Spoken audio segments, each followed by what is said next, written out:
उन्नाव जिला अस्पताल की स्वास्थ्य व्यवस्थाओं को परखने जब खुद राज्य महिला आयोग की सदस्य अपर्णा यादव जमीन पर उतरी तो अस्पताल प्रशासन में हड़कंप मच गया। गुरुवार को जिला अस्पताल का औचक निरीक्षण करने पहुंची अपर्णा यादव ने एक वार्ड और सुविधाओं की बारीकी से जांच की, लेकिन जैसे ही उनके सामने अल्ट्रासाउंड जांच के लिए मरीजों को दी जा रही 15 से 20 दिन की लंबी तारीखों का मामला आया, उनका पारा चढ़ गया।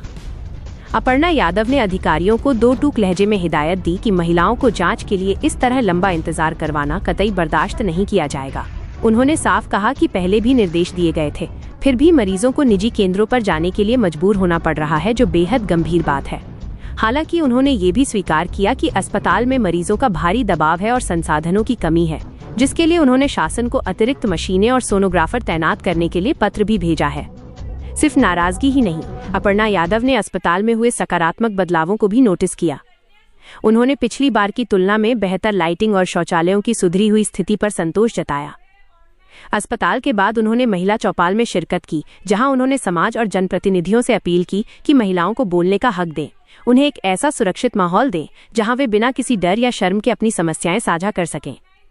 आंगनबाड़ी केंद्र में बच्चों के बीच वक्त बिताते हुए उन्होंने महिला सशक्तिकरण का बड़ा संदेश दिया। स्वास्थ्य सेवाओं को बेहतर बनाने के इस कड़े रुख ने स्पष्ट कर दिया है कि अब लापरवाही की कोई जगह नहीं होगी। स्वास्थ्य विभाग के अधिकारियों के बीच हुई इस हलचल और अपर्णा यादव के इस कड़े तेवर ने आम जनता में एक नई उम्मीद जगाई है। पर खुशी इस बात की है कि विपक्ष जो बड़ा तेजी से और अभी भी बड़ा दुखद ये भी है कि बड़ा दुर्भाग्यपूर्ण है कि जो रक्त रंजित राजनीति है बंगाल की, उसमें अभी भी कितने सारे मर्डर हो रहे हैं, लगातार लोगों को जो है पीटा जा रहा है। और वहाँ पे भारतीय जनता पार्टी के जो कद्दावर नेता हैं बंगाल के इस समय मौजूदा परिस्थिति में उनके किसी के पीए को मारा दिया जा रहा है, किसी के भाई को मार दिया जा रहा है। और आप लोगों ने सुना भी होगा, आप मीडिया के ही माध्यम से हम सबको जानकारी प्राप्त हो रही है। तो मैं बस यही कहूँगी कि लोकतंत्र की हत्या करने का जिन लोगों ने प्रयास किया वो आज सत्ता से बाहर हुए हैं बंगाल में, और डेफिनेटली इस चीज का जो है नया रंग लेकर के आएगी। बीजेपी का जो मूल मंत्र रहा है सबका साथ सबका विकास, और मैं कहूंगी कि गंगा से गंगा सागर ज्यादा महत्वपूर्ण, तो गंगा सागर तक का आप रास्ता देख लीजिए कितना खराब है। टीएमसी की सरकार वहाँ 15 साल तक रही और कितनी अराजकता और कितनी उसके प्रति जो है एक तरह से उदासीनता रही कि वहाँ का रास्ता ही नहीं बनवा पाए। जैसे हमारी सरकार उत्तर प्रदेश में आई और राम मंदिर बन गया, और उसके लिए सुप्रीम कोर्ट का भी मैं बहुत धन्यवाद देती हूँ।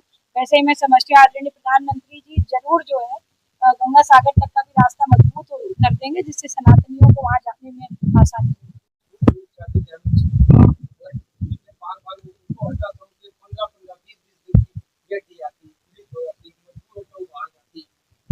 देखिए, मैं जो ये हमारी समस्या है इसके बारे में मैंने पिछली बार भी बोला था और इस पे बड़ा निर्देशित किया था कि हम जो है महिलाओं को ऐसी डेट ना दें, और इस पे हमने स्पेशली जांच भी करवाई थी कि ऐसा ना हो कि कोई महिलाओं को अर्जेंट हो और वो बाहर से जांच कराएं। तो डेफिनेटली जहाँ पर मशीन का बात है और जितना लोड है जिला अस्पताल पे, मैंने सरकार को लिखा भी है अपनी तरफ से कि मशीन की, और जो है यहाँ पर जो सोनोग्राफर है यानी जो अल्ट्रासाउंड स्पेशलिस्ट है उसको हम जो है 1-2 जगह हम थोड़ा और बढ़ा दें, क्योंकि ड्यूटी आवर्स की जो मतलब मैं समझती हूँ ह्यूमन एफर्ट होता है सबका। आप लोगों को भी मैं सुबह से शाम तक रात तक खड़ा कर दूँ तो आप लोग नहीं कर पाएंगे, मतलब पत्रकारिता भी नहीं कर पाएंगे, उसी तरह से उन पर भी लागू होता है। तो मेरा पूरा प्रयास है कि यहाँ पर जल्दी जो है एक्स्ट्रा सोनोग्राफर्स अल्ट्रासाउंड के जो स्पेशलिस्ट हैं वो आ जाए, जिससे कि ज्यादा से ज्यादा अल्ट्रासाउंड सरकारी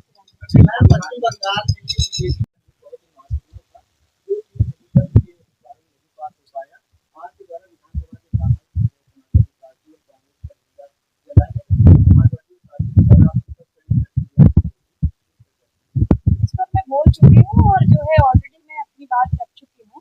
पुनः उस संदर्भ में बात करना मुझे नहीं लगता कि कोई अनिवार्यता है, और डेफिनेटली जो है विपक्ष ने गलत काम किया है। पर मैं प्रधानमंत्री जी के साथ हूँ। प्रधानमंत्री जी का जो राष्ट्रध्वज था उसमें उन्होंने साफ तौर पे कहा कि हमारा महिलाओं के प्रति का ये जो बिल है और इसको हम कभी थमने नहीं देंगे, इस सफर को हम कभी रुकने नहीं देंगे। और देखिए भगवान की बड़ी कृपा है, श्री रामचंद्र जी के आशीर्वाद से जो है बंगाल में, आसाम में और पुडुचेरी में सब जगह सरकारें पूर्ण बहुमत की बन गई हैं। अब इस बिल को जरा रोक